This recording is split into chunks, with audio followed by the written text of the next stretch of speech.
Namaste. Welcome to another podcast of Moods of Bharat. As per the guest today, मैं उनसे एक साल पहले मिली थी and somehow एक equation ऐसी बैठी that he has been an inspiration for me throughout, a true guide for me. I look up to him as big brother, elder brother. And ये जो चैनल है मूड्स ऑफ भारत, कहीं ना कहीं बहुत सारा मोटिवेशन उनकी तरफ से आया है मुझे, जिसकी वजह से मैंने चैनल शुरू किया.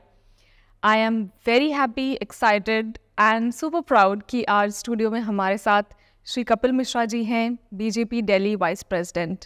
Let's get into a conversation with Shri Kapil Mishra जी.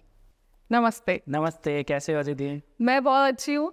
और कुछ चीज़ें होती है जिसके हम कहते हैं कि भाग्य की बात है. ये आई थिंक हमारे सेट का और पूरे यूनिट का सौभाग्य है कि आप हमारे सेट पर हैं आज. And it is so amazing. सौभाग्य तो हम सबके ये कि हम यहाँ पर हैं, लेकिन मैं ये कहना चाहता हूँ ऑन रिकॉर्ड, आपके कैमरे पे कहना चाहता हूँ कि आप बहुत शानदार काम कर रहे हो. और राष्ट्रवाद की बात, देश की बात, धर्म की बात पूरी प्रखरता के साथ उठाने का जो काम आप कर रहे हो, उसके लिए आपका अभिनंदन और आपको बधाई. Thank you so much. Words coming from people like you, someone like you, बहुत ज़्यादा मायने रखते हैं और मोटिवेशन मिलता है कि और अच्छा काम करें और करते रहो. महादेव का खूब आशीर्वाद बना रहे. Thank you so much. To begin with, थोड़ा सा एक लाइट नोट पे हम स्टार्ट करते हैं.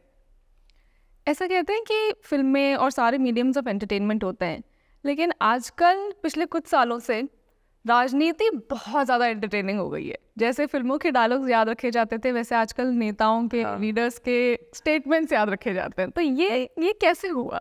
नहीं, देखिए, ये तो हमेशा से है, क्योंकि राजनीति से समाज चलता है, तो लोग राजनीति में वैसे भी इंटरेस्ट लेते हैं. और डेमोक्रेसी में, राजनीति में एंटरटेनमेंट होता ही है, क्योंकि जब आप जनता से संवाद कर रहे हो या अपना मैसेज पहुंचाना चाह रहे हो.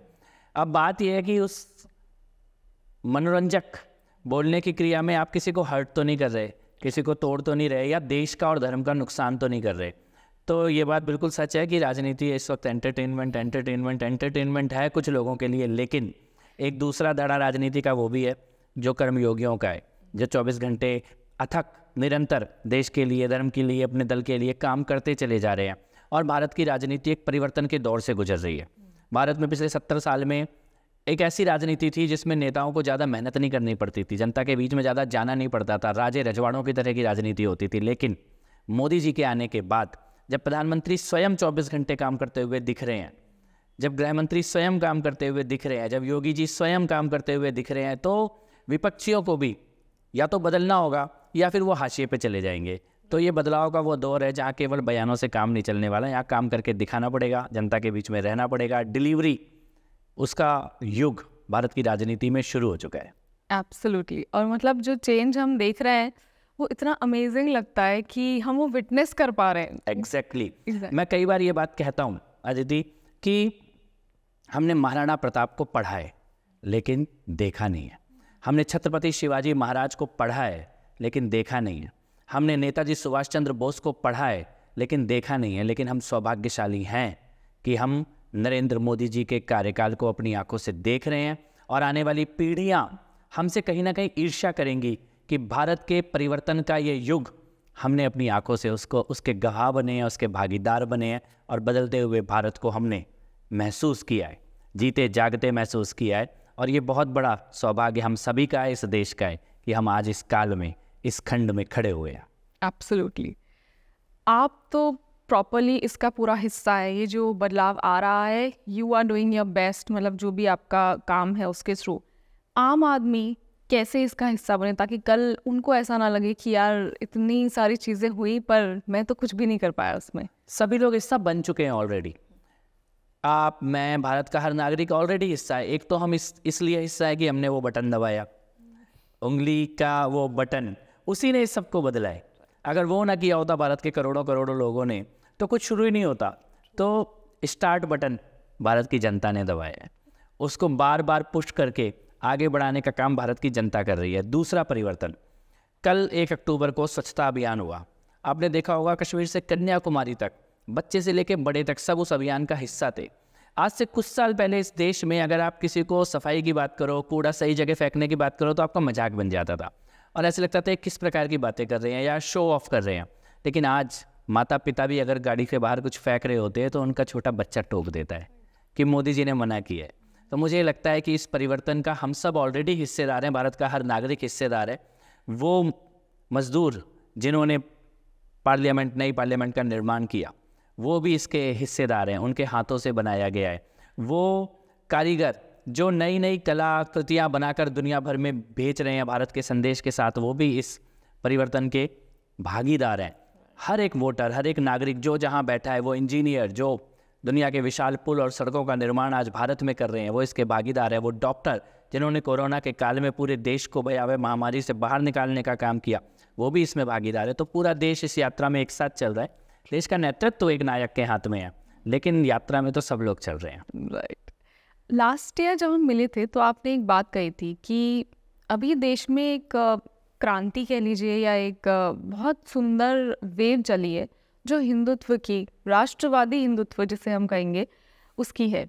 उसमें पॉलिटिकल पार्टीज़ तो काफ़ी पीछे रह गई हैं अब, पर एक आवाज़ जो जब भी कुछ ऐसा होता है हिंदू विरोधी या सनातन विरोधी, एक आवाज़ दिल्ली से आती है कपिल मिश्रा जी की हमेशा। तो सनातन धर्म, हिंदूवाद, जो राष्ट्रवादी लोग हैं, उनके बारे में, मतलब इस पूरे सेटअप के बारे में आपका क्या विचार है? देखिए, ये होना था, क्योंकि आप माँ भारती की संतानों को कब तक दबा के रख सकते हो? जिन लोगों ने पहले अत्याचार किए तो उनको भी हमेशा युद्ध लड़ना पड़ा। ऐसा नहीं है कि किसी का एक छत्र शासन इस देश में कभी रहा। लेकिन हमारा दुर्भाग्य ये रहा कि राजनीतिक स्वाधीनता जब भारत को मिली 15 अगस्त 1947 को, उस दिन हमें अपनी सामाजिक, वैचारिक, धार्मिक, आध्यात्मिक स्वाधीनता प्राप्त नहीं हुई। और वो स्वाधीनता का पल आया है मई 2014 के बाद। तो आज भारत जाग रहा है, भारत प्रश्न भी पूछ रहा है, झूठे इतिहासकारों से प्रश्न पूछ रहे हैं, झूठे विचारकों से प्रश्न पूछ रहे हैं। कुंठा की भावना को जगाने वालों के आंखों में आंख डाल के भारत के युवा बोल रहे हैं कि ये झूठ हमें क्यों बेचा गया। भारत को बांटने का, धर्म को बांटने का, हमें नीचा दिखाने का, हमारा गलत इतिहास पढ़ाने का, बलात्कारियों और आक्रमणकारियों को महान बताने का, योद्धाओं को पराजित बताने का, इस सवाल को भी पूछ रहे हैं। और इस मानसिकता से भी भारत बाहर आ रहा है। और अभी ये केवल शुरुआत है। मैं ये बात बार बार कहता हूँ कि ये जो सैलाब आ रहा है, ये जो हिंदुत्व का, भारतीयता का, भारतीय सभ्यता का, पुनर्जागरण का, धर्म के और संस्कृति के, ये तो केवल अभी ट्रेलर है, पिक्चर अभी बाकी है। और ये एक बड़ा परिवर्तन केवल भारत में नहीं, पूरे विश्व में आएगा, जब सबको सनातन का, भारतीय संस्कृति का, धर्म का, योग का, आयुर्वेद का स्वीकार करना पड़ेगा कि मानवता के लिए यही समाधान का रास्ता है। थोड़ा सा अगर हम सनातन की बात करें तो एक बेसिक पर्सपेक्टिव लोगों का रहता है कि भाई रिलीजन है, हिंदुज़म रिलीजन है। पर मैं भी जानती हूँ और आप तो मुझसे बहुत ज़्यादा जानते हैं कि Sanatan is a way of life. थोड़ा सा अगर आज के यूथ को आप बताना चाहेंगे कि एग्जैक्टली सनातन क्या है और कैसे हमें इसे as restricted to a religion नहीं देखना चाहिए, it's something way beyond that, वो कैसे एक्सप्लेन करें? नहीं, अगर आप धर्म को हिंदू, मुस्लिम, सिख, ईसाई इसमें बांटते हैं तब तो ये धर्म से बड़ी चीज़ है, संप्रदाय से बड़ी चीज़ है। लेकिन अगर आप धर्म को मानते हैं कि आपका कर्तव्य क्या है, आपका करना क्या चाहिए, तो सब सनातनी धर्म है। उसके अलावा कुछ और धर्म की परिभाषा में पूरी तरह फिट बैठता नहीं है। मैं इसके लिए कोई योग्य व्यक्ति नहीं हूँ जो सनातन को परिभाषित कर सके, लेकिन मैं ये मानता हूँ कि प्रकृति के कण कण में ईश्वर का होना, ये जो मानता है वो सनातनी है। आपके कर्मों का आपको फल मिलेगा, ये जो मानता है वो सनातनी है। आत्मा के पुनर्जन्म को जो मानता है वो सनातनी है। जो ये मानता है कि जीव मात्र में भी ईश्वर निवास करते हैं वो सनातनी है। जो ये मानता है कि अगर आपको अपना वैभव स्थापित करना भी है तो वो हथियारों के दम पर नहीं, वो आपकी सभ्यता और संस्कृति के दम पर स्थापित होना चाहिए, वो सनातनी है। जो अत्याचार के सामने आंखों में आंख डाल के अड़ने की क्षमता रखता है वो सनातनी है। जो बहन बेटियों के खिलाफ होने वाले साजिशों और षड्यंत्रों के खिलाफ बोलता भी है और लड़ता भी है वो सनातनी है। जो धर्म परिवर्तन के पाप के खिलाफ साहस से खड़ा हो वो सनातनी है। जो लव जिहाद के खिलाफ खड़ा हो वो सनातनी है। तो बहुत ही बड़ी और व्यापक परिभाषा सनातनी की मेरे ख्याल से है। और मैं ये कहना चाहता हूँ कि जिसको सनातन समझ में आ गया उसको वो फिर कभी गाली नहीं देगा, वो कभी उंगली नहीं उठाएगा। ये अभी समझ से दूर है जो लोग उंगलियां उठा रहे हैं। आई थिंक वो परिभाषा संक्षिप्त में हम नहीं कर पाएंगे, पर whoever wants to know can just see him, क्योंकि जो भी इन्होंने अभी बोला है वो सब आप करते हैं। सो आई थिंक एक चीज़ मुझे आपसे पूछनी थी ऐसा कहते हैं लाइक कोरोना के बाद वर्क फ्रॉम होम सब जगह हुआ है तो राजनीति में जैसे हमारे जो MVA के CM थे उन्होंने उस टाइम वर्क फ्रॉम होम करा था, तो क्या राजनीति में भी अब वर्क फ्रॉम होम आ रहा है? ऐसा हो सकता है? देखिए उन्होंने किया क्योंकि उनको लगता था यही राजनीति चलती है, वर्क फ्रॉम होम की। अच्छा, तो आज वर्क नियम होम ही होम है तो वर्क फ्रॉम होम की राजनीति का कल्चर मोदी जी के राजनीति में आने के बाद से समाप्त हो गया है। अगर आप वर्क फ्रॉम होम करोगे तो आपके साथ यही होगा, वर्क कोई और कर रहा होगा और आप घर में बैठ के केवल उसको देखोगे। राजनीति में वर्क फ्रॉम होम का कल्चर था। इस देश की राजनीति में part time politicians, part time ministers, part time chief ministers का कल्चर था। पार्ट टाइम इसलिए कि कुर्सी में तो परमानेंट बैठे थे लेकिन काम कभी कभी करते थे। महीने में 2 महीने में आपको कभी जनता के बीच में नजर आते थे, लेकिन वो कल्चर अब समाप्त हो रहा है। अब कल्चर है डिलीवरी का, अब कल्चर है काम का, अब कल्चर है रोज जनता के बीच में जाने का। और इसीलिए अगर आपने देखा हो कि वो गांधी परिवार जिसके नेता केवल हाथ हिला के निकल जाते थे, कभी जनता के बीच में आते नहीं थे, और राजनीति में पिछले कई साल तक महीने 2 महीने में कभी एक आध गेस्ट अपीयरेंस के लिए उनकी एंट्री होती थी, आज उनको भी सड़कों पे घूमना पड़ रहा है, गली गली जाना पड़ रहा है, क्योंकि उनको ये समझ में आ गया है कि 2 दिन भारत में और 28 दिन विदेश में रह के भारत की राजनीति असंभव है। अब आपको सड़क पे उतरना पड़ेगा, जनता के बीच में जाना पड़ेगा, मुद्दों पे काम करना पड़ेगा, डिलीवरी देनी पड़ेगी, आपकी सरकार की उपलब्धियों के ऊपर चर्चा होगी, मुद्दे यही बनेंगे। तो वर्क फ्रॉम होम की राजनीति समाप्त है, ये चोलवे ना। बीजेपी का हम एक सेटअप देखते हैं कि जो मिनिस्टर्स हैं, जो जिनके ऊपर उत्तरदायित्व है, उनके अंदर एक बड़ा अच्छा सा, बहुत हेल्दी सा कंपटीशन भी नज़र आता है कि कौन बेहतर परफॉर्म करे। बिकॉज ऑब्वियसली मोदी जी ने पूरा सिनेरियो ऐसा कर दिया है कि हर एक को हैव टू वर्क, जैसे आपने बोला।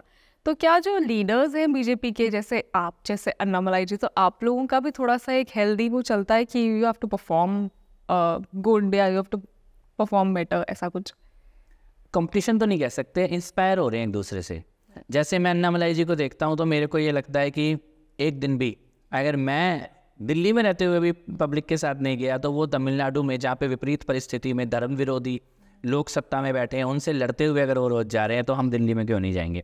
तो कंपटीशन तो नहीं है, लेकिन डेफिनेटली एक दूसरे से इंस्पायर हो रहे हैं, एक दूसरे से सीख रहे हैं और मोदी जी को रोल मॉडल बना के काम करने की कोशिश कर रहे हैं, ये तो निश्चित है। और पूरे देश में ये work culture, political work culture बदल रहा है, सबको ये बताना पड़ रहा है। और आपको मैं छोटी सी बात बताऊं, भारतीय जनता पार्टी में तो ये बहुत अमेजिंग चेंज आ ही चुका है, जो कि राजनीति से बाहर के लोगों को शायद आइडिया भी नहीं है, कि भारतीय जनता पार्टी के चुने हुए प्रतिनिधियों को एवरीडे रिपोर्ट करना पड़ रहा है अपना काम, और ऑनलाइन ऐप में उनको अपना काम अपडेट करना पड़ता है, उनको बताना पड़ता है वो कहाँ पे गए हैं, किन लोगों से मिले हैं, बाकायदा जिनसे मिले हैं उनके कॉन्टेक्ट डिटेल शेयर करने पड़ते हैं कि इन लोगों से मैं मिला हूँ, ये हमारा।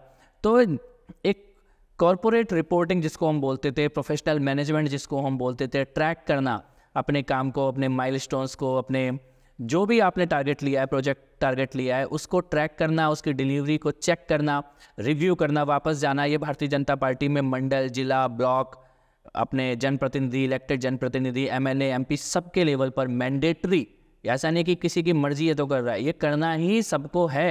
वो वर्क कल्चर बीजेपी में आ चुका है।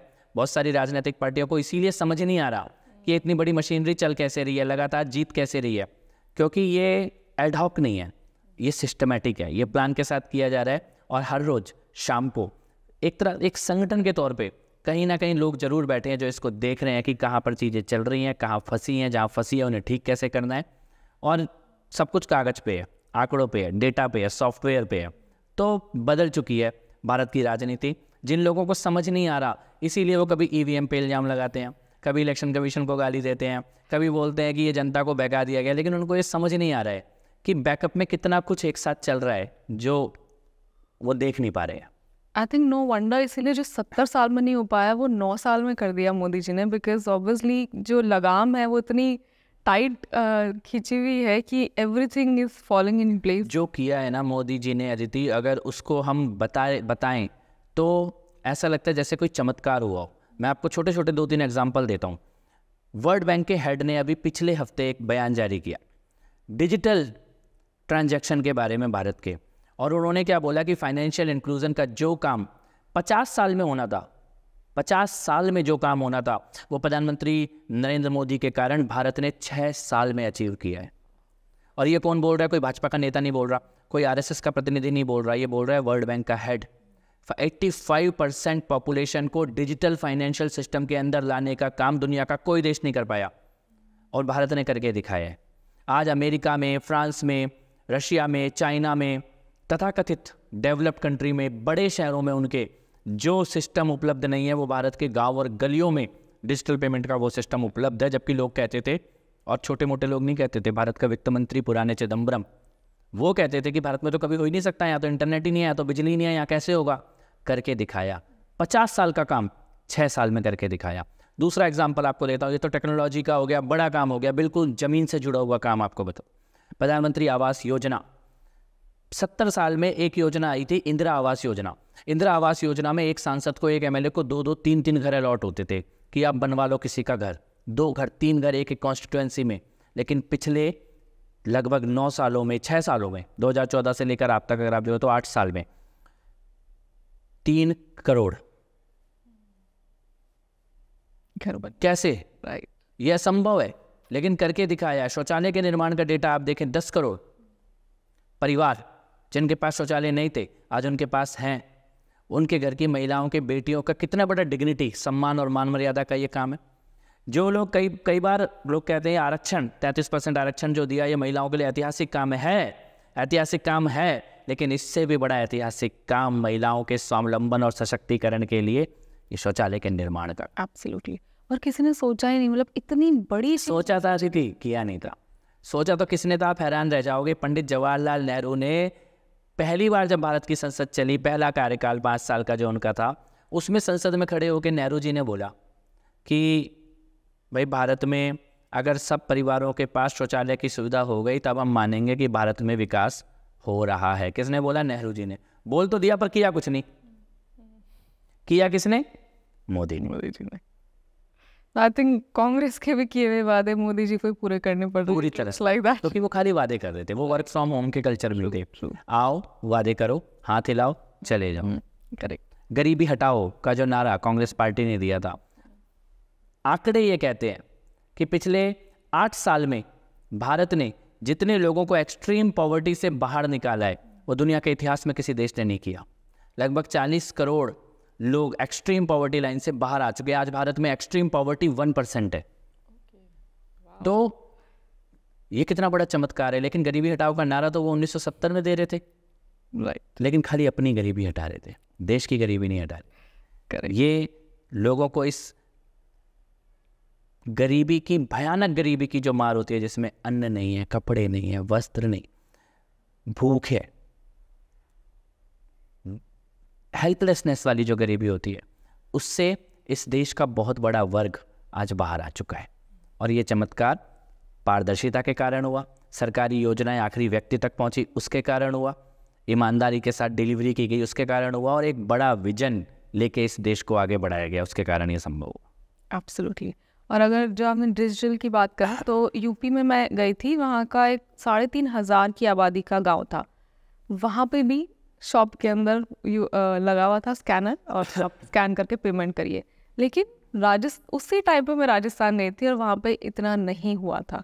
सो ये क्लियरली दिखा रहा है कि कहीं ना कहीं जिन जगहों पे कांग्रेस की सरकार है, वहाँ अभी तक जो प्रधानमंत्री जी करना चाह रहे हैं वो उतना ग्रास रूट लेवल पर शायद नहीं पहुंचा है। कुछ जगहों पे जरूर उन्होंने रोकने की कोशिश की है, पर रोक बहुत जगह पाई नहीं है। जैसे कुछ योजनाओं को उन्होंने रोका, जैसे कई सरकारों ने ये जो हमारी आयुष्मान भारत योजना थी इलाज की, 5 लाख रुपए का इलाज आपको मुफ्त मिलेगा, इस योजना को रोकने का काम कई सरकारों ने किया कि मोदी जी को कही है। पीएम आवास योजना को रोकने का काम कई सरकारों ने किया। अभी गहलोत सरकार के आंकड़े सामने आए हैं कि उन्होंने पीएम आवास योजना के फंड को जारी नहीं किया, काम ही नहीं करने दिया, जबकि राजस्थान में भी जिन लोगों के घर बनने चाहिए थे उनके बन सकते थे। तो ऐसा कुछ सरकारों ने ज़रूर किया है, छोटे मन से काम किया है। नल से जल की स्कीम को लागू नहीं होता, लेकिन बहुत ज़्यादा इसका इम्पैक्ट नहीं है। ज़्यादातर जगह पर स्कीम्स पहुँच रही हैं, सरकारें साथ भी दे रही हैं, और जो नहीं दे रही हैं उनके रोकने के बावजूद भी लोगों को समझ में आ रहा है कि ये स्कीम है, प्रधानमंत्री जी ने कहा है, मेरी इसकी योग्यता है, तो मैं इसको ले सकता हूँ या ले सकती हूँ। तो मुझे लगता है कि छोटी मोटी बाधाएं आ तो रही हैं, लेकिन वो बाधाएं इस काम को रोक नहीं पाएंगी। Awesome. आई थिंक कुछ टाइम पहले ही एक सेइंग आई थी कि देश ने 70 साल में भी इंडस्ट्रियल उसमें थोड़ी बहुत प्रगति की थी, that was despite of Congress, क्योंकि हमारे जो उद्योगपति थे वो भी लगे रहे अपना काम करने में। तो आई थिंक अभी भी यही हो रहा है कि स्कीम्स लागू होंगी डिस्पाइट ऑफ कांग्रेस या जो भी हो उसमें। कांग्रेस पार्टी स्वयं के विनाश के रास्ते पे चल रही है। कांग्रेस पार्टी अब देश के लिए नहीं काम कर रही, अब वो एक गैंग के लिए काम कर रही है। एक नक्सली टुकड़े टुकड़े गैंग ने हाईजैक कर लिया है कांग्रेस की लीडरशिप को और कांग्रेस की सोच को। और मेरा ये मानना है कि कॉमन कांग्रेसी जो ज़मीन पे कभी कांग्रेस परिवार का वोटर होता था वो इस चीज़ को देख भी रहा है और इस चीज़ से परेशान भी है। कांग्रेस की लीडरशिप के भी बहुत सारे लोग इस चीज़ को देख रहे हैं और इस चीज़ से परेशान हैं। उनको मालूम है कि उनका जो सर्वोच्च नेतृत्व है वो इस वक्त हाईजैक्ड है, किसी और के हाथों में खेल रहा है। और इसीलिए जब भारत में G20 हो रहा था तब कांग्रेस का नेता यूरोप में जाकर चाइना के लिए बोल रहे थे, चाइना के हाथों में खेल रहे थे। जो बयान और जो स्टेटमेंट चाइना चाहता था वो राहुल गांधी के मुंह से बुलवाया जा रहा था। क्यों और कैसे मैं नहीं जानता, लेकिन ये कांग्रेस की ये विपक्ष की राजनीति नहीं है, ये विरोध की राजनीति है। करेक्ट। विपक्ष की राजनीति होती तो आप भी वहाँ खड़े हुए होते, गर्व के साथ खड़े हुए होते, क्योंकि स्वाभिमान देश का बढ़ रहा था, किसी राजनीतिक दल का नहीं बढ़ रहा था। लेकिन आपने वहाँ पे जाकर क्या कहा? उसी दिन कहा, जिस दिन भारत में G20 हो रहा था उस दिन आपने क्या कहा कि चाइना का कोई मुकाबला नहीं कर सकते हम लोग, चाइना के बेल्ट एंड सिल्क इनिशिएटिव का हम मुकाबला नहीं कर सकते, हमारे पास उसका अल्टरनेटिव नहीं है। लेकिन आपका झूठ 24 घंटे में सारी दुनिया के सामने आ गया जब भारत ने मिडिल ईस्ट और यूरोप कॉरिडोर उसका अनाउंस किया गया G20 के दौरान। यानी एक दिन पहले आप चाइना के लिए जो झूठ बोल रहे थे, 24 घंटे में आपके झूठ का भांडा फूट गया पूरी दुनिया के सामने। लेकिन कांग्रेस का भी भांडा फूटा। कांग्रेस किसी और के हाथ में खेल रही है, दिखाई दिया। भारत के सैनिकों के शौर्य के ऊपर सवाल उठा रहे हो। चाइना के साथ जो भी टकराव चल रहा है वहाँ पर आप बार बार चाइना ने ज़मीन ले ली, चाइना ने ज़मीन ले ली, चाइना ने कब्जा कर लिया, चाइना किसी की औकात है हरा दे। जब भारत का वीर सैनिक वहाँ पे खड़े हुए, पूरे शस्त्र अस्त्र के साथ खड़े हुए, संकल्प शक्ति के साथ खड़े हुए। ये 1962 तो नहीं है, ये नेहरू का दौर भी नहीं है। और जब चाइना ने ज़मीन ली, कब ली, कौन से साल में ली, किसके नेतृत्व में ली, ये पूरी दुनिया को पता है। उसके बावजूद भी आप बार बार जाके झूठ बोल रहे हैं। यानी देश को नीचा दिखाओ, किसी भी तरह से देश के अंदर एक कुंठा की भावना पैदा करो, आपस में विभाजन पैदा करो। इस नीयत के साथ कांग्रेस का शीर्ष नेतृत्व काम कर रहे हैं। भारत भी इसके साथ नहीं है, और जो सच में कांग्रेसी हैं और इस देश से प्यार करते हैं वो भी इससे अपनी दूरी बना रहे हैं। करेक्ट। और एज अ कॉमन सिटीजन मुझे ऐसा लगता है फिर आप किस मुंह से इलेक्शंस लड़ रहे हैं? वो अगर आप आ जाते हैं पावर में तो वो आर्मी, वो डिफेंस फोर्सेस आप पे कैसे भरोसा करेंगी, जिन पे आप इतने बड़े बड़े सवाल उठा रहे हो, जिनके देखिए ना आप अदिति, जब वो सत्ता में थे तो इस देश में क्या हो रहा था? 2006 2007 दिल्ली की सड़कों में बम फट रहे थे, कनॉट प्लेस में, लाजपत नगर में, सरोजनी मार्केट में, चांदनी चौक में, घंटाघर में। हमने तो बॉम्बे में क्या खेला है? बॉम्बे में ट्रेन में बम विस्फोट 26/11, जिसका जहां मन आ रहा है लोगों को मार के जा रहा है। पुणे में जर्मन बेकरी, करेक्ट, हैदराबाद में, बेंगलोर में, बनारस में, संकट मोचन हनुमान जी के मंदिर में, जिसका जहां मन आ रहा है लोगों को मार के जा रहा था। सरकारें असहाय खड़ी थी और बस हमारी बसों में और ट्रेन में लिख दिया गया था कोई भी लवारिस वस्तु बम हो सकती है। अगर कोई भी लवारिस वस्तु बम हो सकती है तो तुम सत्ता पे बैठे क्यों थे? चुल्लू भर पानी में डूब के मर क्यों नहीं गए थे? वही सेना है, वही पुलिस है, वही रॉ है, वही CBI है, लेकिन हमने केवल एक बटन दबाया। और आज बॉम्बे में आप शॉपिंग करने जाएंगे तो आपकी माँ को ये चिंता नहीं होगी कि मेरी बेटी वापस आएगी कि नहीं आएगी। एब्सोल्युटली। दिल्ली में दिवाली की खरीदारी करने के लिए सरोजनी नगर मार्केट में जाएंगे तो आपके परिवार को ये चिंता नहीं होगी कि मेरे बच्चे, मेरे परिवार के लोग वापस आएंगे कि नहीं आएंगे। पुणे में जर्मन बेकरी में जाने से पहले सोचना नहीं पड़ेगा कि यहाँ पे कहीं कोई हमें मार के ना चला जाए। संकट मोचन हनुमान जी के सामने खड़े होकर प्रार्थना करने से पहले अपने प्राणों का भय नहीं होगा अपने मन में। ये केवल एक बटन का कमाल है। ये परिवर्तन भारत ने देखा है और ये कांग्रेस की सच्चाई है कि उनकी सत्ता में, उनके होते हुए इस देश में लोगों के प्राणों तक की कोई कीमत नहीं थी। और इसीलिए मैं कहता हूँ कई बार ये बात कि अगर अपने बच्चों, केवल अपने बच्चों के प्राणों के लिए भी अगर वोट करना हो ना तो 1000 बार नरेंद्र मोदी को वोट करना। ट्रू। क्योंकि आप बिना किसी भय के अपने बच्चों को भेज सकते हो स्कूल, कॉलेज, मार्केट शॉपिंग करने के लिए। अगर सोनिया के बच्चों के लिए भलाई करनी है तो कांग्रेस को वोट दो, तो राहुल को, प्रियंका को, उनके पोते को, पोतियों को फायदा होगा। अगर शेख अब्दुल्ला के बच्चों की भलाई करनी है तो नेशनल कॉन्फ्रेंस को वोट दो, फारूक अब्दुल्ला, उमर अब्दुल्ला। अगर मुफ्ती मोहम्मद सईद के बच्चों का भला करना है तो उसकी पार्टी पीडीपी को वोट दो, महबूबा मुफ्ती को वोट दो। अगर बादल परिवार के बच्चों का भला करना है तो अकालियों को वोट दो। अगर आपको मुलायम के बच्चों का भला करना है तो समाजवादी को वोट दो। अगर आपको लालू के बच्चों का भला करना है तो आरजेडी को वोट दो। आपको करुणानिधि के बच्चों का भला करना है तो डीएमके को वोट दो। आपको ठाकरे के बच्चों का भला करना है तो शिवसेना के साथ। लेकिन अपने बच्चों का भला करना है, अगर अपने बच्चों के बारे में सोचना है तो एकमात्र विकल्प नरेंद्र मोदी के साथ खड़े होने का है। तब है कि आप निर्भय होकर अपना जीवन जी सकते हो। करेक्ट। थोड़ा सा मैं आपको दिल्ली की तरफ लेकर जाती हूँ। तो शीश महल देखे हैं आपने? दिल्ली में आजकल बड़े चर्चित हैं, कैसे देखते हैं वो शीश महल? ये बहुत बढ़िया आपने सवाल पूछा है। देखिए, शानदार शीश महल बना है और मैं तो कहता हूँ भाई सब टिकट लगा दो, जनता भी देख लेगी, मीडिया भी देख लेगा और थोड़ी कमाई भी हो जाएगी। जो आपने लूटा है उसकी रिकवरी भी हो जाएगी। लेकिन दरवाजे बंद है, किसी को आने नहीं दे रहे। कोई देख ना ले कि जो आदमी कहता था कि मैं तो एक कमरे के घर में रहूँगा, मुझे तो गाड़ी नहीं चाहिए, मुझे बंगला नहीं चाहिए, मुझे लाल बत्ती नहीं चाहिए, वो जनता के पैसों से गैर कानूनी तरीके से धोखा दे के छलावा करके शीश महल बना रहा है। और अदिति, बड़ी मज़ेदार चीज़ है, उस शीश महल में 10 लाख रुपए के एक पर्दा 10 लाख रुपए का, मैं कल्पना नहीं कर सकता। मैंने कहा भाई साहब बस ये बता दो, हम ये नहीं पूछ रहे कि आपने 10 लाख रुपए के पर्दे क्यों लगाए, कितने लगाए, ये तो बता दो 10 लाख रुपए का पर्दा मिलता कहाँ है, हम छू के तो देखें क्या होता है 10 लाख रुपए का एक पर्दा। मतलब कैसे हो सकता है? क्या लगा होगा उसमें? सोना लगा है, चांदी लगा है, हीरा लगा है, क्या किया है आपने जो 10 लाख रुपए का एक पर्दा? 16 लाख रुपए की टॉयलेट सीट। ओके, वो तो गोल्ड प्लेटेड या गोल्ड, वो सीएम की कुर्सी तो नहीं मान लिया आपने उसी सीट को कि वहीं बैठ के आप सरकार चलाएंगे जो 16 लाख रुपए की?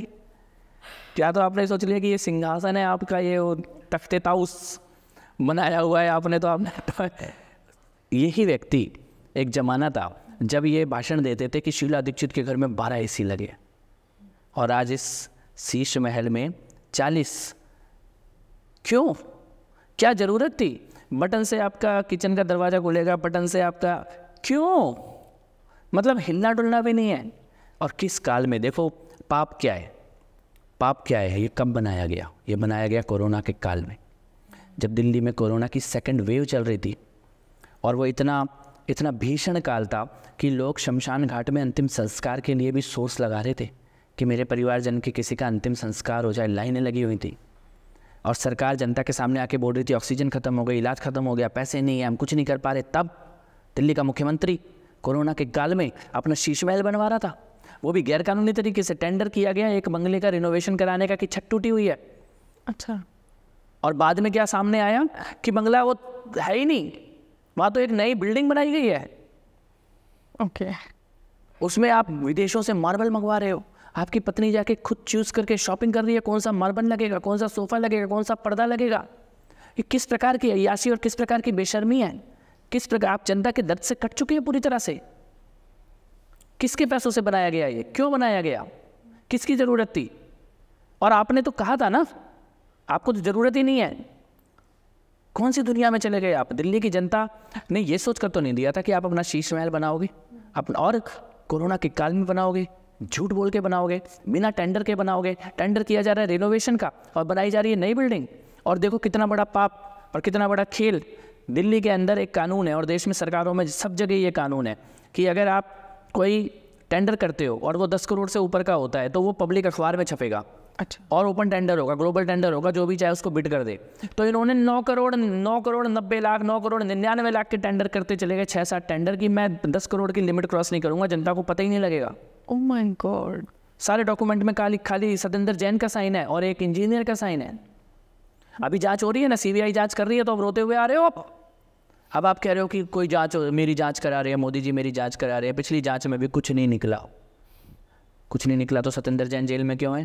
कुछ नहीं निकला तो मनीष सिसोदिया जेल में क्यों है? कुछ नहीं निकला तो तुम्हारा वसूली भाई विजय नायर वो जेल में क्यों है? जमानत क्यों नहीं मिल रही? सुप्रीम कोर्ट भी जमानत नहीं दे रहा। सुप्रीम कोर्ट में ही मोदी जी बैठे हैं क्या? राइट। क्यों नहीं मिल रही जमानतें?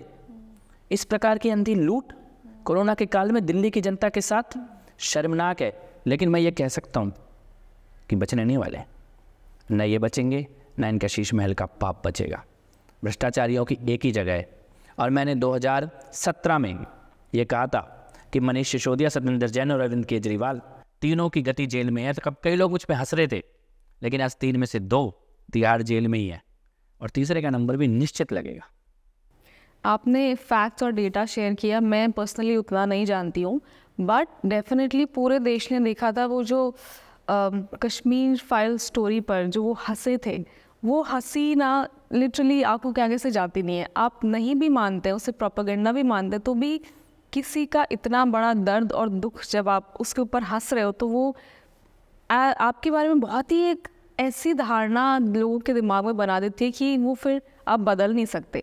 कहाँ से चले थे Arvind Kejriwal ji? Like we were all connected to the अभियान that he did the agitation with Anna Hazare ji, और अब जो आ गया है, और वो भी ऐसे टाइम पर जब सोशल मीडिया इतना एक्टिव है, जब हर चीज़ जो कोई इंसान कर रहा है वो हमें पता चल रही है, उस टाइम पे मतलब किया क्या इन्होंने? क्या शुरू से यही चाह रहे थे पावर, या एग्जैक्टली हुआ क्या ये? देखो क्या है ना, लोगों का कई बार शरीर समाप्त हो जाता है, आत्मा भटकती है। केजरीवाल की आत्मा मर चुकी है, शरीर भटक रहा है। उन्हें एहसास ही नहीं है जो आपने बोला कि कहाँ से चले थे और कहाँ आ गए। जिन्होंने कहा था कि हम सत्ता का डिसेंट्रलाइजेशन ऑफ पावर करेंगे, वो सेंट्रलाइजेशन ऑफ पावर का सबसे वल्गर फेस बन चुके हैं भारत की राजनीति में।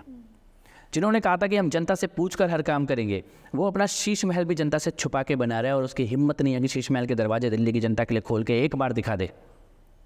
जो ये कहते थे कि हम नशे से मुक्त करेंगे, वो शराब के ठेके खोल रहे हैं, गली गली शराब के। मैं आपसे एक सवाल पूछता हूँ, बहुत सिंपल सवाल है। भ्रष्टाचार की बात, घोटाले की बात, करप्शन की बात, पैसे खाने की बात, कमीशन की बात बाद में आएगी। मैं केवल एक सिंपल सा सवाल आपसे पूछता हूँ। अगर कोई आदमी, चाहे वो आपका सगा भाई हो या आपका रिश्तेदार हो, आपका चाचा हो, बहुत सगा रिश्ता हो, लेकिन वो आदमी आपके परिवार में, आपकी पीठ के पीछे, आपके बच्चों को, आपके प्यारे लोगों को, आपके करीबी लोगों को ये बोले कि तू एक बोतल शराब ले, मैं तेरे को एक बोतल और मुफ्त में दूंगा, ऐसा आदमी तुम्हारे परिवार का भला कर रहा है या बुरा कर रहा है? एब्सोल्युटली बुरा कर रहा है, मतलब टू द एक्सट्रीम। वो आपके परिवार की बर्बादी चाहता है, राइट। वो आपके परिवार को नशे में डुबो के ख़त्म करना चाहता है। जो आपके बच्चों को ये कह रहा है कि बेटा एक बोतल ले, एक मैं तेरे को उसके ऊपर मुफ्त दूंगा। ये काम दिल्ली का मुख्यमंत्री कर रहा था। पौवे के साथ पौवा फ्री, अद्दे के साथ अद्दा फ्री, बॉटल के साथ बॉटल फ्री, ये मुख्यमंत्री का काम है। ये करने के लिए तुम राजनीति में आए थे। इससे शर्मनाक कुछ नहीं हो सकता कि किसी राज्य का मुख्यमंत्री अपने ही जनता के परिवारों को बर्बाद करने की साजिश रचे। Correct, right. ऐसा भयानक पाप किया है। और इसीलिए मनीष सिसोदिया जी को मैंने कहा था कि आप भ्रष्टाचार के कारण जेल नहीं जा रहे हो, भ्रष्टाचार की तो सजा मिलेगी आपको, चोरी की सजा तो मिलेगी, कमीशनखोरी की सजा तो मिलेगी, वो तो कानून के कारण मिलेगी, लेकिन एक सजा तुम्हें उन माता और बहनों की, बेटियों की हाय की भी लगी है, जिनके तुमने परिवार बर्बाद किए हैं, जिनके बच्चों को, जिनके परिवारों को तुमने नशे में डुबोया है, मुफ्त की दारू बांट बांट के जिनके घरों को तुमने बर्बाद किया है, उन माताओं की आंखों से निकले हुए आंसुओं का भी हिसाब किताब इसी तिहाड़ जेल के अंदर होगा। वो हिसाब किताब हो रहा है। एक सवाल मेरा था आपसे कि क्योंकि मैं पर्सनली आई फॉलो पुष्टि मार्ग संप्रदाय, तो हमारे में मेन जो देवी होती हैं वो श्री यमुना जी को मानते हैं हम। तो यमुना रिवर के लिए जो हमें पता है काफ़ी बड़ा उनको मिला था एक बजट क्लीन करने के लिए, पर कुछ हुआ नहीं। मतलब जो वीडियोस आते हैं वो इतने ज़्यादा भयानक होते हैं कि ऐसे देखकर लगता है कोई नदी है भी यहाँ पर या ये क्या हुआ, तो वो सारा बजट कहाँ चला गया?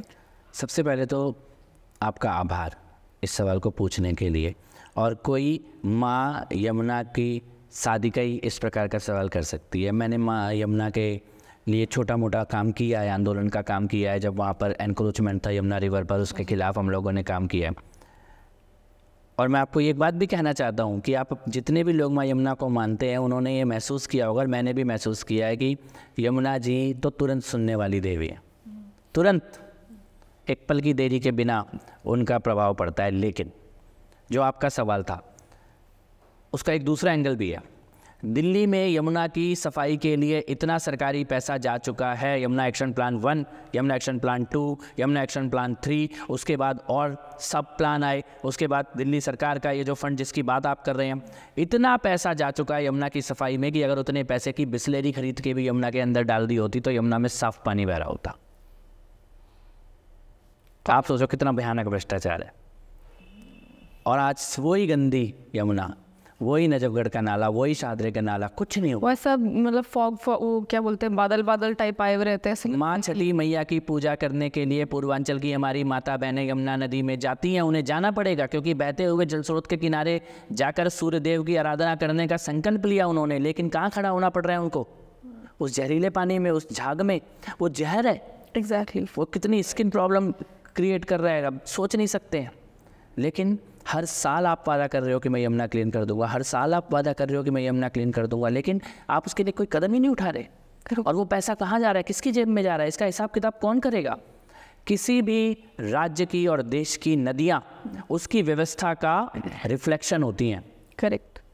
इनफैक्ट सनातन धर्म में तो अपने कहते हैं कि नदियों का, इन सब का हम पूजन करते हैं, वो इसलिए बिकॉज अगर वो नहीं है तो सिविलाइजेशन ही नहीं रहेगा। और दिल्ली के अंदर एक और चीज़ मैं आपको बताता हूँ, गूगल में आप सैटेलाइट इमेज क्लिक करना, दिल्ली यमुना रिवर, ओके, उससे बहुत बड़ी चीज़ पता लगेगी कि दिल्ली में यमुना आती कैसे और दिल्ली से यमुना जाती कैसे है। राइट। दिल्ली में जो यमुना एंटर कर रही है वो काली यमुना नहीं है, जो बहुत स्वच्छ यमुना है, राइट, क्लीन यमुना है, साफ यमुना है। और दिल्ली से जो यमुना वृंदावन में, मथुरा में जा रही है वो जहरीला पानी है, केमिकल से भरा हुआ। ये 22 किलोमीटर के स्ट्रेच में हमने एक पूरी नदी को समाप्त कर दिया और उसके लिए कोई चिंतन नहीं, कोई केवल ये राजनीतिक लफ्फाजी, केवल बयानबाजी। इतना मुश्किल काम तो नहीं था। और 9 साल 8 साल आपको हो चुके हैं सत्ता में, 1% का तो चेंज होता। करेक्ट। और आपको पता है कि यमुना नदी केजरीवाल के खुद के घर से कितनी दूर है? केवल 2.5 या 3 किलोमीटर दूर। यमुना के कुदसिया घाट की बदबू मुख्यमंत्री के दरवाजे तक भी पहुंचती है, लेकिन तब भी उनकी आत्मा ने आज तक ये झकझोरा नहीं कि ये मैया को साफ करने के लिए 2 कदम तो उठाओ, कुछ तो काम करो। करेक्ट। बहुत ही दयनीय स्थिति है। लेकिन यमुना की सफाई का संकल्प ये दिल्ली वालों ने लिया है। दिल्ली में बहुत सारे लोग हैं जो इसके लिए काम कर रहे हैं। बदलाव का दौर आने लगा है। यमुना का एक ऐसा इलाका भी है जिसमें मैं आपको लेके चलूँगा, जो मेरी कॉन्स्टिट्यूएंसी में आता है, करावल नगर में, जहाँ से मैं विधायक रहा। उसमें दिल्ली में यमुना एंटर करने से ठीक पहले का वो पार्ट है और वो क्लीन यमुना है। वहाँ पे कायाकिंग, रोइंग के कॉम्पिटिशन्स हो रहे हैं, बच्चे ट्रेनिंग ले रहे हैं, वहाँ से जाके विदेशों में मेडल जीत के आ रहे हैं। बिल्कुल एक अलग स्वरूप दिल्ली की यमुना का जो लोगों को मालूम नहीं होता, वो भी है। कभी आप आइएगा, मैं उसको दिखाऊंगा आपको। डन, पक्का। थोड़ा सा इसमें मैं ऐड करूँगी। मैं करीब 15-17 साल पहले, हम लोग जैसे मैंने बताया यमुना जी की पूजा करते हैं, तो गोकुल में मेन यमुना जी को माना जाता है। तो 15-17 साल पहले गई थी मैं, और वहाँ पे पूरी क्षीण हो चुकी थी यमुना जी। मतलब लिटरली एकदम मिट्टी मिट्टी दिखती थी, जल बिल्कुल भी नहीं था। आज इतनी सुंदर लहराती है वहाँ पे यमुना जी। तो ऐसा तो नहीं है कि अगर आपकी मंशा हो तो आप नहीं कर सकते, तो डेफिनेटली। और गोकुल में, वृंदावन में, मथुरा में बहुत काम किया गया है। जो गंदा पानी दिल्ली से आ भी रहा है उसको भी ट्रीट किया जा रहा है, उसके फ्लो को सुनिश्चित किया जा रहा है। और आपको दिल्ली में, यमुना में मच्छर भी नहीं मिलेगा क्योंकि पानी में ऑक्सीजन का लेवल ही नहीं है। लेकिन आपको गोकुल, मथुरा, वृंदावन आते आते कछुआ भी, हाँ मैंने देखा है ना, हाँ, दिखने लग जाता है उसी नदी में। तो माँ यमुना को बहने दो, रोको मत, गंदा मत करो, खराब मत करो, वो स्वयं को खुद ही साफ कर लेंगी। करेक्ट। किसी को बहुत कुछ करना नहीं है, बस गंदा ही बहने तो दो। मिनिमम वाटर फ्लो वो तो आने दो उनके अंदर। True. लेकिन उनके नाम पर खाली बजट खर्च किया जा रहा है। अगर खाली बहने दोगे ना तो माँ अपने आप को खुद ही निर्मल कर लेगी। ये सबसे बड़ी सच्चाई है सभी देश की नदियों के बारे में। तो अगर बीजेपी आती है अब दिल्ली में, कितने टाइम में यमुना जी? देखिए मैं आपको बताता हूँ कि ये कोई मैं राजनीतिक बयान नहीं दे रहा जी, कि कितने टाइम में कर देंगे जी। मैं दिल्ली की सरकार में जल मंत्री था। ओके। और मैंने यमुना के विषय पर उससे पहले भी 10 साल काम किया है। अपने राजेंद्र सिंह जी के साथ भी काम किया है, यमुना और पानी के जुड़े कई संगठनों के साथ काम किया है। मैं अपने कॉलेज के डेज़ में दिल्ली से लेकर और आगरा तक एक एक गांव जो यमुना के किनारे में, उसकी बाइक से यात्रा की है, लोगों के साथ जुड़ा हूँ। यमुना के मुद्दे से एक जुड़ाव रहा है। और सरकार में मंत्री बनने के बाद मैंने एक एक्शन प्लान बनाया था, Yamuna turn around action plan. उसमें लगभग 2.5 साल का पीरियड था, जिसमें यमुना के तटों का सौंदर्यीकरण भी था, जिसमें यमुना के किनारे अच्छे उद्यान बने, लोग आने शुरू। मेरा मानना है कि सबसे पहले लोगों को नदी पे आना पड़ेगा। जब जनता नदियों के किनारों पर आएगी तो नदियाँ अपने आप सफाई होगी, क्योंकि जब उसका दर्द लोगों को समझ में आएगा। अभी दिल्ली जैसे शहरों में नदियों के किनारे आने की कोई व्यवस्था नहीं है। अच्छा। दूसरा, आपके जो सीवेज ट्रीटमेंट प्लांट है, आपका नाले का कोई भी एक भी बूंद पानी बिना ट्रीट किए नदी में न जाए। और तीसरा, मिनिमम वाटर फ्लो मेंटेन किया जाए, जो कि सुप्रीम कोर्ट का भी ऑर्डर है। अगर ये तीनों चीज़ें कर ली जाए तो 2.5 साल का एक्शन प्लान था, उस 2.5 साल के अंदर आपको डुबकी लगाने लायक, पीने योग्य तो नहीं लेकिन डुबकी लगाने लायक पानी की स्टैंडर्ड क्वालिटी यमुना रिवर में मिल सकती है। मैं आज भी मानता हूँ कि ये संभव है, ये किया जा सकता है। कोई भी सरकार अगर अच्छी नीयत के साथ इस काम को करेगी दिल्ली के अंदर बैठकर, इट्स एन अचीवेबल माइलस्टोन। ये किया जा सकता है, ये किया जाएगा, निश्चित किया जाएगा। जब भी यमुना से प्रेम करने वाले लोग दिल्ली की सत्ता में बैठेंगे, तब ये निश्चित तौर पर होगा, हमारी आंखों के सामने होगा। तो अब आप दिल्ली के बीजेपी के वाइस प्रेसिडेंट हैं, तो क्या अब हवाओं का रुख बदल रहा है दिल्ली में? नहीं, देखिए, हवाओं का रुख तो अब सब मोदी जी की हवा में है, तो चल रहा है, लोगों को सब समझ में आ रहा है। लेकिन दिल्ली की राजनीति, अगर कोई इस गलत फहमी हो कि बिना संघर्ष किए, तो वो तो नहीं होने वाला। संघर्ष होगा और संघर्ष भीषण होगा, क्योंकि ये नक्सली सोच वाले लोग हैं, ये कम्युनिस्ट मानसिकता वाले सोच है। इनको दिल्ली में आग लगाने से पहले दूसरी बार सोचना नहीं पड़ता। इन्होंने दिल्ली में जो दंगे कराए, मैंने उस दंगों से पहले दिल्ली की जनता को, मीडिया को, सब लोगों को बार बार कहा था कि ये दिल्ली में लॉ एंड ऑर्डर की बड़ी प्रॉब्लम क्रिएट करने की कोशिश की जा रही है। CAA विरोध आंदोलन के नाम पर दिल्ली को जलाने की साजिश की जा रही है, और एक एक शब्द सही साबित हुआ। तो ये अपराधी, माफिया, नक्सली सोच, उसका एक गठबंधन आप समझ लीजिए, जो आम आदमी पार्टी के रूप में दिल्ली की कुर्सी पर बैठा हुआ है। संघर्ष होगा, संघर्ष भीषण होगा, बड़ी लड़ाई लड़नी पड़ेगी, सड़कों पे उतर के इनके झूठ का भांडा फोड़ करना पड़ेगा। लेकिन मैं ये भी कह सकता हूँ अदिति जी, ऑन रिकॉर्ड कह सकता हूँ कि 2025 के विधानसभा चुनाव में दिल्ली की कुर्सी पर बैठे हुए इस बोझ को उतार के फेंक देंगे। इनको नहीं रहने देंगे। दिल्ली की स्वाधीनता का समय आ गया है। ये नक्सलियों के, वामपंथियों के, मार्क्सिस्टों के, झूठों के, इनके हाथ में, धर्मद्रोहियों के, जिनका मंत्री खड़े होकर हमारे देवी देवताओं को गाली देता है, ऐसे लोगों के हाथ में दिल्ली ज़्यादा दिन रहने वाली नहीं है। दिल्ली की जनता भी समझने लगी है, खाली उन्हें एक विकल्प की प्रतीक्षा है, और मुझे लगता है कि भारतीय जनता पार्टी इस बार वो विकल्प जरूर जनता के सामने रखेगी। ग्रेट, हम भी यही सोच रहे हैं, बिकॉज मैं रहती तो नहीं हूँ दिल्ली में, पर डेफिनेटली आज सबको पता है, जो भी जानना चाहता है कि कौन से प्रदेश में क्या चल रहा है, कौन सा CM क्या कर रहा है, तो उस हिसाब से even I look forward for a change in Delhi now. कुछ लाइट क्वेश्चंस एक बार पूछती हूँ मैं आपसे। क्योंकि आप एक पॉलिटिकल लीडर है, मीडिया भी चारों तरफ रहती है, पर कभी ऐसा लगता है कि यार अगर मैं ये नहीं होता या मीडिया नहीं होती चारों तरफ, तो किसी बात पे इस बंदे को तो ज़रूर एक थप्पड़ पड़ता? बहुत शानदार सवाल है, लिस्ट बहुत लंबी है। हर किसी के जीवन में ऐसी लिस्ट होती है, राइट। लेकिन इसका दूसरा पक्ष ये भी है कि अच्छा हुआ कि वो थप्पड़ चलाया नहीं गया, खाली मन में सोच नहीं रह गए हैं। तो बहुत लंबी लिस्ट है दीदी, कभी बिना कैमरे के आपको बता दूंगा। पर है ऐसे बहुत सारे, मतलब हर किसी के पर ये मतलब पॉलिटिक्स में होने के कारण थोड़े हाथ बंधे हुए हैं कि नहीं कर सकते ये चीज़ें। नहीं, वैसे भी नहीं करना चाहिए। लिस्ट तो सबके जीवन में होती है, लेकिन नहीं करना चाहिए, बच के ही रहना चाहिए। पर डेफिनेटली ऐसे बहुत सारे खासतौर पे राजनीति के कारण ही ऐसे कुछ लोगों से सामना हुआ, जिनको देखकर ये लगा कि ये सोते कैसे होंगे, अपनी आत्मा का सामना कैसे करते होंगे, इतने झूठ, इतने छल कपट प्रपंच के साथ अपने परिवार की आंखों में आंख डाल के कैसे बैठते होंगे, अपने घर में कैसे बैठते होंगे। ये कई बार मेरे मन में आया, और मैंने मनीष सिसोदिया को ये बात बोली थी कि सारी दुनिया को झूठ बोल दोगे, लेकिन अपने बच्चे को क्या बोलोगे? करेक्ट। तुम्हारा बच्चा तो देख रहा होगा ना कि पिताजी एक छोटे से घर में रहते थे और राजनीति करने आए थे देश बदलने के लिए। आज ये इतना बड़ा बंगला कैसे बन गया, आज ये इतनी गाड़ियाँ कैसे आ गई हैं, अपने बेटे की आंख में आंख डाल के कैसे बोलोगे? अपने बच्चों का सामना कैसे करते होगे? या बच्चों को मना लिया है कि भ्रष्टाचारी सब कुछ होता है, बच्चों को कैसे बताते होगे कि तुम्हारा बाप ईमानदारी की राजनीति कर रहा है इसलिए दिल्ली में शराब के ठेके खुलवा रहा है? कैसे करते होगे? कोई जवाब था नहीं उनके पास। और जीवन में भगवान कुछ भी बनाए, पर ऐसे मोड़ पे लाके कभी खड़ा ना करे, ये माँ जगदम्बा से प्रार्थना है।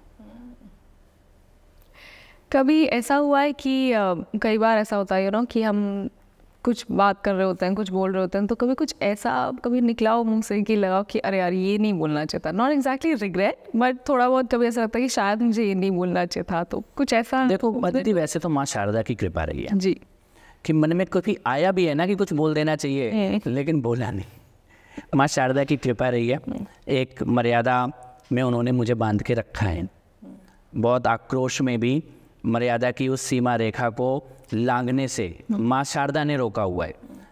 मेरा इसमें मैं ये नहीं कहता कि मैंने रोका हुआ है, जिस दिन उनकी कृपा हटी उस दिन वो गलती हो जाएगी।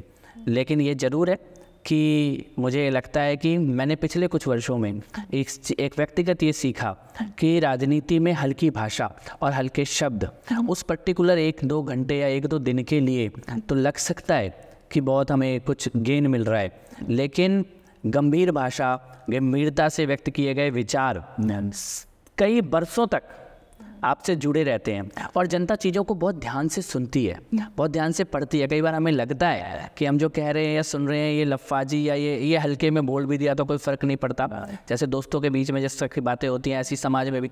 लेकिन जनता देख रही है, जनता में कुछ लोग तो बहुत ही ध्यान से एक एक शब्द को देख रहे हैं। और मैंने कई लोगों को, ऐसे भी लोगों को मिला हो जो 2 या 3 साल पुरानी लिखी हुई बोली हुई बातों को लेकर आते हैं कि भाई साहब ये आपने कहा था और हमें ये याद है और हमें इससे अच्छा लगा या हमें ये बुरा लगा। करेक्ट। तो रिग्रेट तो नहीं हुआ माँ शारदा की कृपा से आज तक, लेकिन फिर भी माँ शारदा से ये विनती है कि शब्दों में हमारे वचन बना के रखें, क्योंकि हमारे शब्द हल्के होते से ही हमारा व्यक्तित्व हल्का हो जाता है। ट्रू। आपको ऐसा लगता है कभी कि जैसे आपने बताया कि सीए के टाइम पे आपने पहले से लोगों को बोला था कि लॉ एंड ऑर्डर के साथ कुछ तो गड़बड़ चल रही है and they need to be cautious about things, फिर भी मान लीजिए कि नहीं लोग मानते हैं या कभी किसी को आप बताने की कोशिश करते हैं कि चीज़ें गलत हो रही है पर वो नहीं हो रही है, तो पर्सनली उसे कैसे हैंडल करते हैं कि यार इतना सब बताने के बाद भी they are not ready to understand? And नहीं, पर्सनली आसान नहीं है। मैं आपको बताता हूँ, मेरे मन में बहुत पीड़ा है। जिस तरह से हमने कांस्टेबल रतनलाल को खोया दिल्ली के दंगों में, और मुझे दिख रहा था कि ये जो टेंट लगाए जा रहे हैं, जो सड़कें बंद की जा रही है, ये बहुत बड़ी कुछ बड़ा होगा, कुछ भयानक होगा। हमारा दिल्ली का जमुना पार का इलाका, नॉर्थ ईस्ट दिल्ली, वह वैसा तैयार नहीं था उस चीज़ के लिए, उस पीड़ा के लिए। और बेचैनी थी, सामने से दिख रहा था कि एक पाप की अत्याचार की तैयारी हो रही है, और एक हेल्पलेसनेस थी जब हमारी सड़कें बंद की जा रही थी, लोगों को दुकान जाने से रोका जा रहा था, दफ्तर जाने से रोका जा रहा था, काम धंधे पे जाने से रोका जा रहा था, बच्चों को स्कूल जाने से रोका जा रहा था, बीमारों को अस्पताल जाने से रोका जा रहा था। तो एक बेचैनी थी कि ये इसका अंत जो है ना ये अच्छा नहीं होगा। और हमने कांस्टेबल रतनलाल जी को खोया। हमने वो प्यारा सा बच्चा 22 साल का दिलबर नेगी, अजी उसकी गलती क्या थी? वो तो एक रेस्टोरेंट में काम करता था, वो अपनी छत पे सो रहा था, वो जितना पैसा कमाता था अपने घर भेजता था। मैं उसके माता पिता से, उसकी बहनों से मिल के आया हूँ। आज भी उसके घर जाने के लिए आपको गाड़ी छोड़ के कई किलोमीटर पैदल जाना पड़ता है। वो उसको आपने मार दिया, क्या गलती थी उसकी? पहले हाथ काटा, पैर काटा, फिर जिंदगी आग में फेंक दिया। अंकित शर्मा IB ऑफिसर, उसको आपने ना केवल मारा, उसकी डेड बॉडी को नाले में फेंक दिया। दिनेश खटीक, कितने कितने नाम, और ये किसके कारण, किसकी भीड़ चढ़ गए ये नाम? किसके कारण इन लोगों को अपना प्राण गंवाने पड़ गए? इनका तो कोई दोष नहीं था, खाली इसलिए कि कुछ लोग राजनीति के नाम पर वो जो सड़कें बंद की जा रही थी, दफ्तर बंद किए जा रहे थे, उसके साथ खड़े थे और इस साजिश को होने दे रहे थे।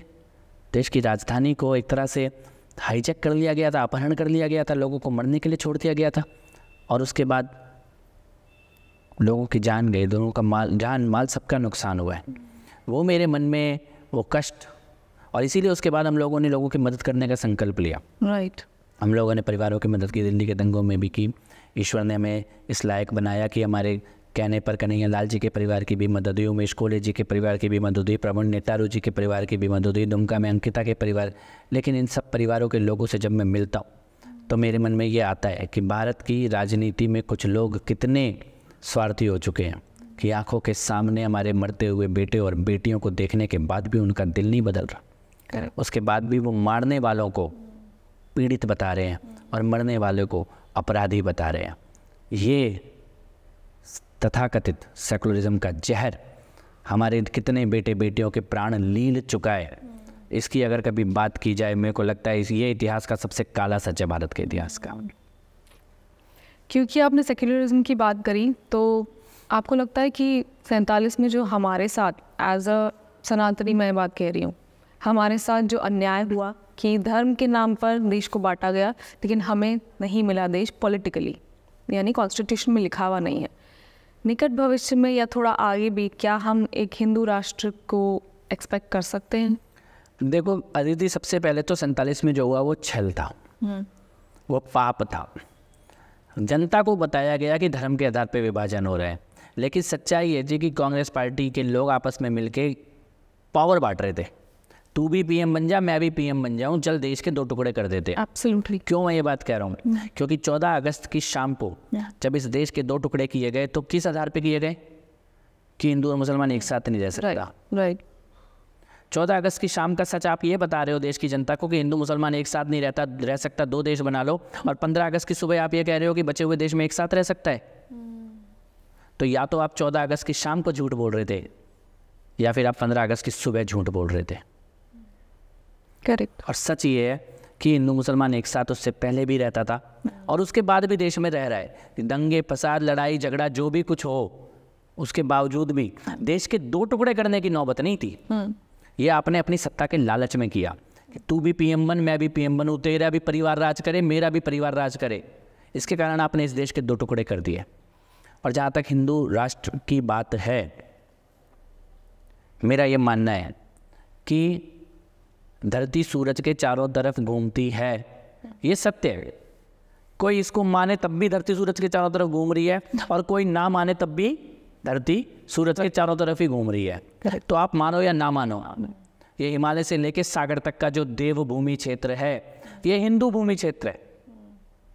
और यहाँ पे पैदा हुए सभी धर्म और परंपराएं जो इस जमीन में पैदा हुई हैं, चाहे वो हिंदू धर्म हो, चाहे वो सिख धर्म हो, चाहे वो जैन धर्म हो, चाहे वो बौद्ध धर्म हो, जितने भी ऋषि हैं, जितने भी महंत हैं, जितने भी मठ परंपराएं हैं, जितने भी संप्रदाय हैं जो इस भूमि में पैदा हुए हैं, वो सभी सनातनी हैं और उन्हीं की ये देवभूमि है। और इस अकाट्य सत्य को कोई मिटा नहीं सकता, इसको कोई दोबारा बना नहीं सकता। ये था, ये है और ये रहेगा। एब्सोल्युटली। आई थिंक जो आपने बात कही कि पाकिस्तान से ज़्यादा मुसलमान तो यहाँ भारत में हमेशा से ही रहे हैं, तो हिंदू मुस्लिम एक साथ नहीं रहना, तो वहाँ से ज़्यादा भी और वहाँ से कुछ भी। एग्जैक्टली। मैं तो कहता हूँ ना, कई बार ये मुंबई में किसी ने बोला औरंगजेब को बाप बताया, मैंने कहा ये तो 1947 में बॉर्डर पार करके चला गया होता ना, तो उधर आटे की लाइन में लगा हुआ होता। राइट। इधर तेरा पेट भरा हुआ है, पेट में दाना है, बच्चों को एजुकेशन मिल रही है, अस्पताल मिल रहा है, तो तेरे को औरंगजेब में बाप नजर आ रहा है। और उधर चला गया होता ना तो मोदी में ही बाप नजर आ रहा होता कि कम से कम राशन तो मिल रहा है पेट में जाने के लिए। उधर आटे का ट्रक आता है तो 4 लोग उसके नीचे ही दब के मर जाते हैं। राइट, ये हाल है। ये एक सीटी मार डाल गया एक्चुअली, बहुत बढ़िया था कि मोदी जी में बाप नजर आता है। मतलब देखा है हमने, सोचा बहुत। आज पाकिस्तानियों का इंटरव्यू सुन लो, राइट, तो ये तो तुम्हारा पेट भरा हुआ है भैया, तो तुम्हारे को सब समझ में आ रहा है। लेकिन शुक्रिया करो उस आदमी का जिसके कारण भरा हुआ है, तो तुम्हारे को सब समझ में आ रहा है। अब तुम जिसने तुम्हारे भाई औरंगजेब ने या बाबर ने सबसे ज़्यादा अत्याचार तो उन्हीं लोगों पर किया है ना जो आज इस्लाम के फॉलोवर है। राइट। उन्हीं के बाप दादा पर, दादियों पर, बेटियों पर भयानक अत्याचार हुआ है। तो मैं कहता हूँ धर्म किसी को भी कोई भी मानो, लेकिन वो आतंकवादी को अपना बाप तो मत मानो। एग्जैक्टली। उससे आपका कोई कनेक्शन नहीं है, वो तुम्हारा पूर्वज नहीं है। अपने पूर्वज तो पहचानो, अपनी विरासत तो पहचानो, अपनी सभ्यता तो पहचानो, अपनी संस्कृति। आप किस ईश्वर के किस रूप को मान रहे हो, क्या इबादत कर रहे हो, नमाज कर रहे हो, पूजा कर रहे हो, मंदिर जा रहे हो, जो भी कुछ कर रहे हो, लेकिन 4 पीढ़ी पहले तुम्हारे बाप दादा को मारने वाले को अपना बाप मत मानो। ये डिस्कनेक्ट, ये समझना जरूरी है। राइट। वो तुम्हारे पूर्वज वो नहीं थे, वो तुम्हारे पूर्वजों का हत्यारा है, उसको मारने वाला है। करेक्ट। मुझे नहीं लगता कि भारत के किसी भी मुसलमान को भी मुगलों में अपना पूर्वज ढूंढना चाहिए, क्योंकि अगर ढूंढ रहे हो तो रॉन्ग नंबर डायल कर रहे हो। करेक्ट। उधर कुछ हासिल नहीं होने वाला। क्योंकि आई थिंक अब जब हमें रियल हिस्ट्री पता चल रही है तो हमें समझ आ रहा है कि बाबर ने कितना कुछ बुरा किया था। लाइक आई रेड समवेयर कि 40 किलो जनेऊ जलाने के बाद बाबर भोजन ग्रहण करता था अपना। यानी कि आप सोचो 40 जनेऊ का क्या वजन होता है, कुछ वजन नहीं होता। लेकिन अजीत जी तब भी तो आज उनके रिक्शे तो चला रहे हैं, आज उनके वंशज क्या हासिल कर लिया। ये सनातन की शक्ति है। वो जो गौरी आया, गजनी आया, अब्दाली आया, जिन शहरों से आए धूल उड़ रही है वहाँ पे। करेक्ट। क्या बचा वहाँ पे? क्या बचा उन शहरों में जहाँ से वो बन के आते थे कि हम आएंगे भारत से लूट के सोना चांदी हाथी घोड़े लेके अपने, क्या बचा वहाँ पे जहाँ लेके गए? कुछ भी नहीं है। उनकी कब्र तक बनाने की औकात नहीं, उनके मकबरे तक बनाने की औकात नहीं उन शहरों में। चाहे अफगानिस्तान। और हमारे यहाँ तुमने किया ना, तोड़ा सोमनाथ, भव्य सोमनाथ दोबारा खड़ा है। करेक्ट। रामलला का भव्य मंदिर दोबारा खड़ा है। काशी विश्वनाथ दोबारा खड़ा है। और ईश्वर ने चाहा तो ज्ञानव्यापी की पुनर्स्थापना का समय भी अपनी आंखों से देखेंगे। ईश्वर ने चाहा तो मथुरा का समय भी अपनी आंखों से देखेंगे। तो क्या हासिल कर लिया? ये सनातन की शक्ति है। इसको मिटाने वाले न जाने कितने आए और कितने चले गए। गौरी, अब्दाली, बाबर, औरंगजेब, और ये आज के आई थिंक रिसेंट एग्जाम्पल तो यूके है, बैंकरप्सी में चल रहा है, जबकि सब कुछ लूट के ले गए। सब कुछ लूटा हमसे, भारत से लूट के 70 साल नहीं टिका। आज हम उससे बड़ी इकोनॉमी दोबारा है, हम आज उससे बड़ी इकोनॉमी दोबारा है। तो क्या हासिल क्या कर लिया तुमने 70 साल पे? 70 साल में नहीं चला पाए तुम। हमारा सब कुछ लूट के ले गए। एक वैभवशाली अर्थव्यवस्था को गरीब पिछड़ी अर्थव्यवस्था बना के गए थे, हम दोबारा खड़े हैं और तुमसे बड़ी इकोनॉमी बन के खड़े हैं। एब्सोल्युटली। तो इस सनातन की शक्ति को मुझे लगता है कि हमें नमन भी करना चाहिए, स्वीकार भी करना चाहिए, और ये एहसास भारत के हर नागरिक के मन में होना चाहिए, धर्म के भेदभाव को छोड़ते हुए, कि हम किस पुण्य भूमि से जुड़े हुए हैं। राइट। इस संस्कारों के साथ हमें कोई रोक नहीं सकता। करेक्ट। और हमारा स्वर्ण युग शुरू हो चुका है। एब्सोल्युटली।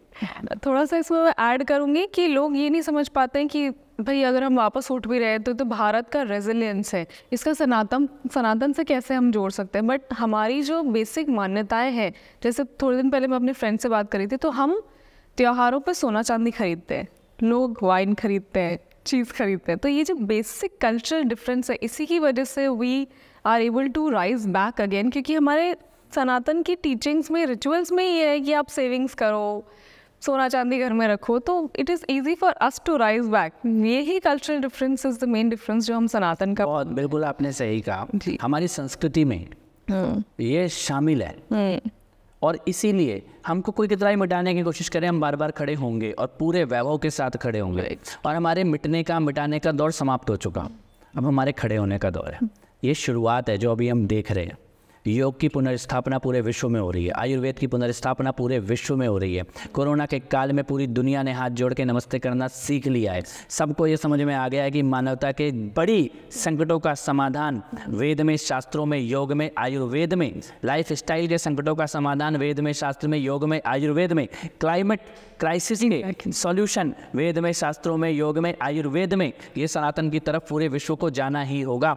और जो स्टालिन, रशिया के नेता के नाम पर जिसके बाप का नाम रखा गया, और वो ये सोचता है कि भारत में सनातन को ख़त्म कर देगा, मैं उससे कहता हूँ कि तू स्टालिन के शहर में जाके देख, वहाँ हरे राम हरे कृष्णा गाने वाले गली गली सड़क सड़क में घूम रहे हैं आज की तारीख में। तो तुम वहाँ नहीं ख़त्म कर पाए तो यहाँ क्या ख़त्म करके दिखा पाओगे? एब्सोल्युटली। इनफैक्ट सनातन का तो मतलब ही है कि जो अनंत है, जो कभी ख़त्म हो ही नहीं सकता, तो उससे नित्य नूतन चिर पुरातन। जी। यानी कि हमेशा समय के साथ बदल भी रहा है और हमेशा अपनी पुरानी जड़ों से जुड़ा भी हुआ है। उसका उदाहरण आप देखो, भारत का चंद्रयान चंद्रमा पे जब लैंड किया, भारत के वैज्ञानिकों ने जब चंद्रयान को लॉन्च किया, उससे पहले उन्हीं वैज्ञानिकों ने भगवान के मंदिर में जाके शीश झुकाया।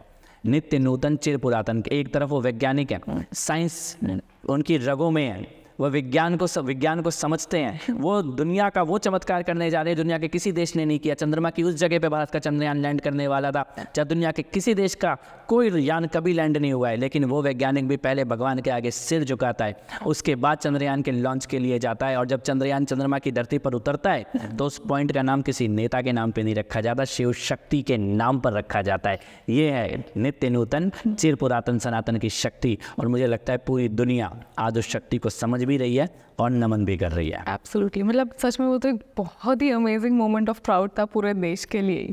सो बीजेपी की अगर हम बात करें तो बीजेपी के बहुत सारे कार्यकर्ताओं के साथ बहुत कुछ गलत हो रहा है। बंगाल में स्पेशली महिलाओं के साथ बहुत कुछ गलत हुआ है एंड कार्यकर्ताओं के मर्डर्स हो रहे हैं, उन्हें टॉर्चर किया जा रहा है। बीजेपी क्या कर रही है अपने कार्यकर्ताओं के लिए? I really want to know that. नहीं देखिए, एक तो भारी परसेप्शन होता है कि कहीं कुछ हो ही नहीं रहा। एक होता है कि जब आप उस चीज़ से जुड़ोगे तो आपको समझ में आएगा कि भारतीय जनता पार्टी में कार्यकर्ता का बहुत महत्व है, और इसी के कारण आज इतना बड़ा संगठन देश भर में खड़ा हुआ है। बंगाल में मैं भी बंगाल के कई पीड़ित परिवारों से जुड़ा हुआ हूँ, उनके रिहेबिलिटेशन के काम में भी, उनको दोबारा एम्प्लॉयमेंट मिले उसके काम में भी जुड़ा हुआ हूँ। तो मैं नज़दीकी से उस चीज़ को देख रहा हूँ। आज बंगाल जिस दौर से गुजर रहा है वो संघर्ष का दौर है। वो केवल राजनीतिक संघर्ष नहीं है, वो सभ्यता का संघर्ष है। बंगाल में राजनीति का एक पक्ष ऐसा खड़ा हो चुका है जो बंगाल को ही बांग्लादेश बना देना चाहता है, और वो उसी वोट बैंक के सहारे बंगाल में राजनीति करना चाहता है। उसका सामना करने के लिए भारतीय जनता पार्टी के लोग सड़क पर हैं। ये केवल राजनीतिक लड़ाई होती तो इतने अत्याचार भी नहीं होते। उन लोगों को भी मालूम है कि जब तक भाजपा का कार्यकर्ता खड़ा हुआ है तब तक उनका जो लक्ष्य है वो कभी पूरा नहीं हो सकता। इसीलिए भयानक अत्याचार किए जा रहे हैं, पुलिस का भी दुरुपयोग किया जा रहा है, कानून व्यवस्था का भी दुरुपयोग किया जा रहा है, और उसके सामने भाजपा का कार्यकर्ता खड़ा है। तो वो अत्याचार देखे कि हम दिल्ली में बैठे हैं, मुंबई में बैठे हैं, तो हमको लगता है कि इस प्रकार का अत्याचार संभव ही कैसे है। लेकिन वो युद्ध क्षेत्र में है, वो रण क्षेत्र में है। वो जो कार्यकर्ता है उसको मालूम है कि ये लड़ाई का कीमत मेरे परिवार तक भी आएगा, मेरे तो तब भी लड़ रहा है वो। हमें उसको नमन करना चाहिए, उसका मनोबल तोड़ने का हमें अधिकार नहीं है। और संगठन पूर्णतया उनके साथ है। मैं ऐसे परिवारों को जानता हूं जिनके ऊपर हमला हुआ और भाजपा के राष्ट्रीय अध्यक्ष उनके घरों में, परिवारों के उनके दरवाजे तक मिलने गए हैं। बंगाल के कोने कोने के गाँवों के भी परिवार अध्यक्ष उनके घर में मिलने के लिए गए। नहीं आता उनके साथ आप, क्योंकि वो मेन स्ट्रीम मीडिया में ज़्यादा नहीं आता, लेकिन आप थोड़ा सा भी इंटरनेट सर्च करोगे तो आपको ना जाने ऐसे कितने वीडियो और तस्वीरें दिख जाएंगे जिसमें भाजपा के राष्ट्रीय अध्यक्ष नड्डा जी बंगाल में पीड़ित भारतीय जनता पार्टी के कार्यकर्ताओं के परिवारों से उनके दरवाजे पे जाके मिल के आए हैं, उनके परिवार के साथ बैठ के आए हैं, उनकी चिंता कर रहे हैं, सोच रहे हैं उनके बारे में। तो आपके माध्यम से मैं ये आश्वस्त करना चाहता हूँ जी कि भाजपा का कार्यकर्ता कमज़ोर नहीं है और उसके पीछे संगठन पूरी शक्ति के साथ खड़ा हुआ है। Great, awesome. Before we end this podcast, एक छोटा सा रैपिड फायर टाइप आपके साथ करना चाहेंगे। सो हिस्ट्री में से अगर किसी महानायक से आपको मिलना हो तो किसे चूज करेंगे आप, अगर मौका मिले मिलने का? चाणक्य। ओके। और छत्रपति शिवाजी महाराज। वाओ। मिलने का तो नहीं, दर्शन करने का। अगर कहीं जी ऐसे पीछे जाएं और उस भीड़ में हम भी खड़े हो जहाँ वो उनका दरबार लगा हुआ हो तो धन्य हो जाएगा जीवन। एब्सोल्युटली। अगर राजनेता नहीं होते तो क्या होते? राजनेता तो मैं हूँ भी नहीं। मैं आपको बताऊँ, मैं basically by nature an activist हूँ, और मैं एक्टिविस्ट ही होता किसी ना किसी विषय पर, कोई आंदोलन कर रहा होता या फिर पत्रकार होता। जो मेरे को अपना नेचर समझ में आया है इसी सर्कल के अंदर ही कहीं होता है, इससे बाहर नहीं होता। मतलब जिसे कहते हैं कि हाँ, बागी है मेरे अंदर, एक बागी है जो सवाल उठाता है व्यवस्था पर, चीज़ों पर। जो मुझे, मैं नहीं कह रहा कि मैं अन्याय से लड़ता हूँ, जो मुझे अन्याय लगता है उससे लड़ता हूँ।